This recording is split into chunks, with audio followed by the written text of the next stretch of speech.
Hello, welcome back to Turdtowns and the Summer of Turds. This is the channel that brings you the lesser known places in the UK. For good, but usually for bad reasons. Having recently completed the County of Suffolk, it only made sense for me to continue my quest to reveal the Turdtowns of the UK with the next county up, Norfolk. I'm going to give you all the same disclaimer as I gave you at the start of last video.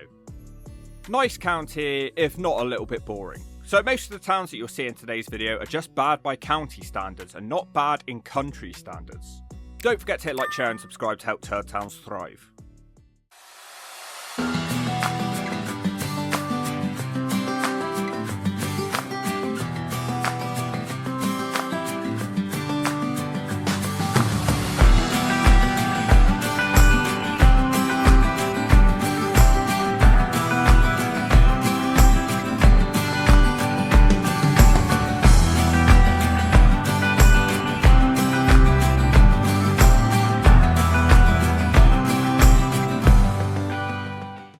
Number 4. Golston-on-Sea.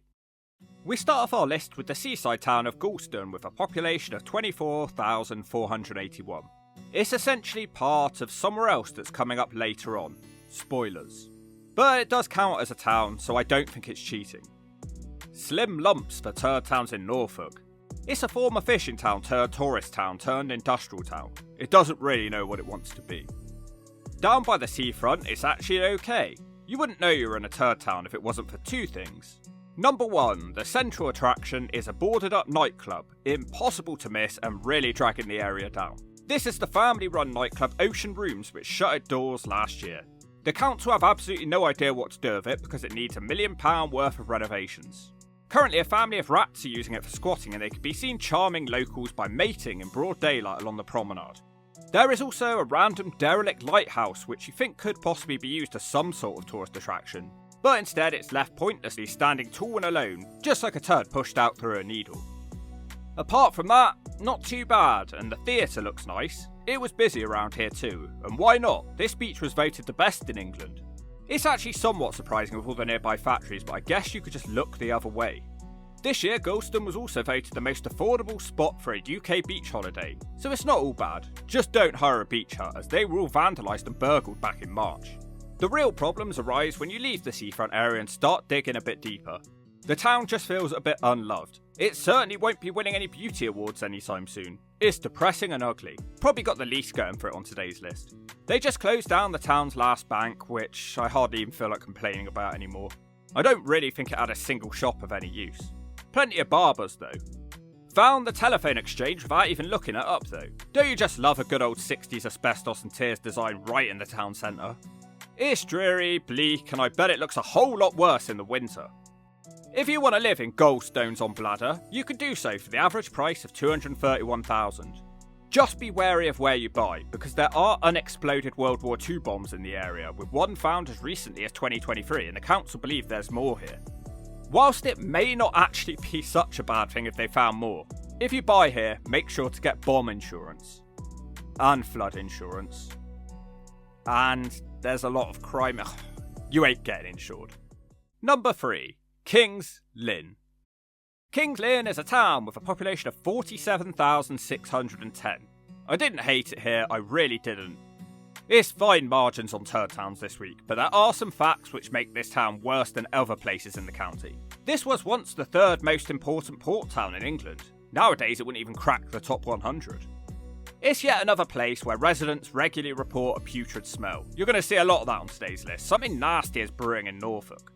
It feels incredibly busy on the roads in and around King's Lynn, no thanks to the one-way system. I seriously hate Norfolk's roads. And I'm somebody who loves driving. I have to do lots of it for this gig, and it's the only time so far where I've really not wanted to drive anymore. A quick Google of the place, and you would think this was some sort of fantastic place to go. And it does have some beauty, and you could tell that tourists come here because they've installed the most up-to-date parking meter technology. £1.50 for 30 minutes. I'll pass, I'd rather park further away. Or, not come here at all. But it genuinely does look good. But then you arrive and everything turns backwards. Even the birds fly backwards in King's Lynn. Strangely, one of the biggest issues in King's Lynn is the wait to get dental work done. They've had to pay NHS dentists to visit schools to teach them how to brush their teeth.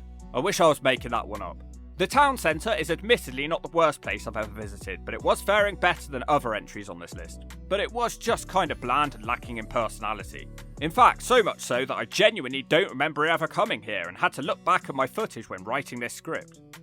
They've tried to spend some money on regeneration, but it must be one of the cheapest looking rebuilds I've ever seen. Take this new street here for example, it looks horrendous. Everything is mismatched and piss coloured, it truly belongs in the bog. The middle was decent, but the outskirts, wow, they were scruffy. They take derelict to a whole new level here in King's Lynn because the buildings they've abandoned are all massive. 10 years to start work on the old post office building is a bit ridiculous. Why does it take so long to do anything in this country? Current WWE wrestler Nick Aldis is from here, along with one of the most famous lottery winners of all time, King of the Chavs, Michael Carroll. A true reflection on the townspeople of King's Lynn because Carroll blamed the loss of his lottery money on dyslexia and said he couldn't read by the time he'd left school. King's Lynn only just misses out on taking the top spot for the worst crime in the county with a rate of 124 in 1,000. It's much worse than you would expect from a quick look at this place. There are several large feuding families who live here too, so don't get involved in their drama or your body might be found floating in the Lynn. Number 2. Thetford. Thetford is a town with a population of 25,492. I'd heard that this place pretty much is the standard bearer for Turdtowns in Norfolk, so I was building a toilet paper landing pad bracing for impact. But somehow, despite that, there were still a few likeable parts. At one time, Thetford was the 6th largest place in Great Britain. Admittedly, a very long time ago. It's hard to imagine a town as deformed as this one holding so much importance. In the 1800s, the plan had been to copy Bath, Cheltenham and Harrogate and turn this place into a spa town. This turned out to be a big mistake because Thetford was deemed far too depressing for anyone to choose to come here on holiday. The town was badly failing and was no longer growing, so after World War II they forcibly removed Londoners from their city against their will and locked them up at Thetford. This did keep the town going somewhat though. I can't hate on this place as badly as I'd like because it has so many memorials to one of my favourite TV shows growing up. But Thetford is a turd town. Don't tell 'em, Pike. Parts of the Dad's Army TV show were filmed here, although I don't really recognise any of it, possibly because the place has become so run down and ugly since the 70s. It has a museum for the show which opens an incredible 1 day a week for 5 hours. There's also another museum in the town which was complaining this week that the pub next door had been boarded up for 4.5 years, causing tourists to assume that the museum was closed too. What tourists? There was also a huge forest, castle ruins and a river which somewhat distracts from the turdy nature of the place. Thetford is truly a tale of two turds, one on each side of a busy road. On one side of the road is terrible, and on the other side of the road is slightly less terrible. In a bizarre choice from the council, they decided to build Abbey Farm Council Estate right next to Priory Ruins. It has been given the name Scabby Abbey. I'm seeing a trend here. They have stuff for tourists to see and do, but in order to do it, you will have to risk your life. Thetford has the 3rd worst crime in the county at 101 in 1,000. These aren't exactly shocking figures, but this place does have a reputation which perhaps speaks more to how much of a nice county Norfolk is. Most people in the area describe Thetford as being rough as a badger's arse. They've tried to create a nice area around by the river, but I don't know whether to laugh or cry because every single shop was sitting abandoned. So it kind of spoils the hard work in trying to make the area nice. Thetford went viral in 2023 when they tried and failed to turn it into a 15-minute city. For those of you in the US, basically this was something that had happened to places like Oxford where they wanted you to not really leave the town much and everything you should need to live should be within 15 minutes of where you live. I actually suggest watching the video because it's an excellent display of the strong Thetford community spirit fighting back against councillors who rarely work in the best interest of their people. And winning. Can you imagine being trapped in Thetford? No wonder residents were up in arms. At least it's cheap to live in Thetford at an average price of only $236,000. Thetford is bearable if you ignore the people and the decaying buildings. If you really need to live in Norfolk and this is all you can afford, it's not the end of the world. But you might feel like the scum of Norfolk, but you'll be the king in other parts of the UK. And number 1, Great Yarmouth. I want to know just how many of you in the comments section were expecting this place to take the top spot.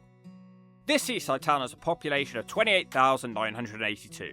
The borough of Great Yarmouth is around 100,000 people. It's a premier holiday destination for people in the east of England. It is the Blackpool of the East.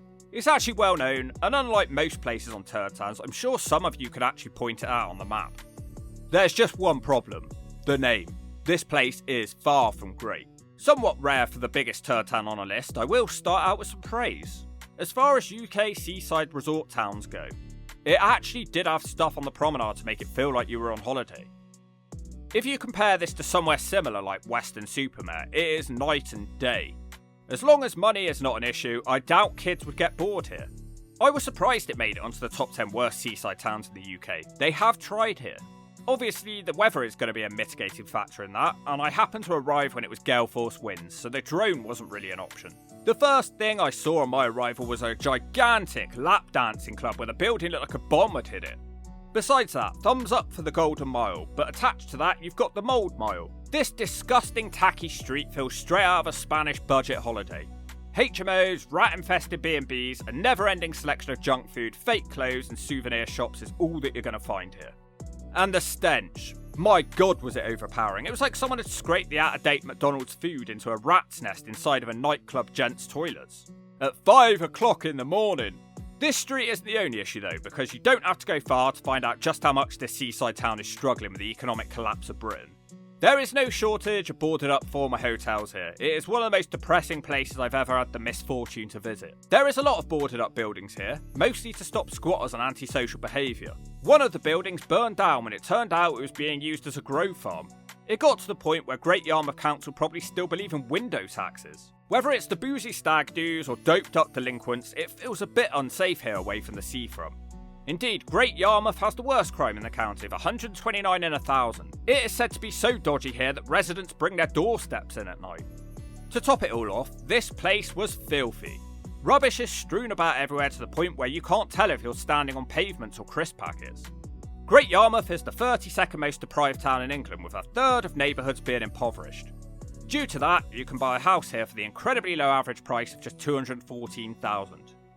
It often does get lumped in with Lowestoft as they are nearby seaside towns, and I have to say, despite Great Yarmouth being a bit bigger, the shopping centre wasn't noticeably better. I wouldn't really recommend spending time around either of the town's shopping streets, to be honest. Drug taking is rife in Great Yarmouth. They actually have serious problems here, like many of the UK seaside towns. The train only goes to Norwich, and the roads are terrible.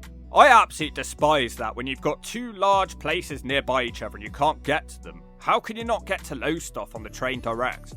In terms of roads, the A47 will be your main road, but it's mostly just a standard road with a few dual carriageway sections. It could take around an hour to reach Norwich. I can see why people would feel a bit trapped here. In terms of a holiday, I probably think it's okay.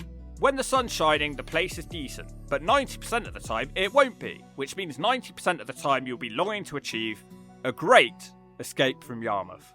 And that is another log down the bog. Did we miss anywhere out? I really don't know where we should go next. The world is my oyster, so make sure you let me know. He who shouts the loudest is probably right. Don't forget to hit like, share and subscribe to help Turdtowns thrive.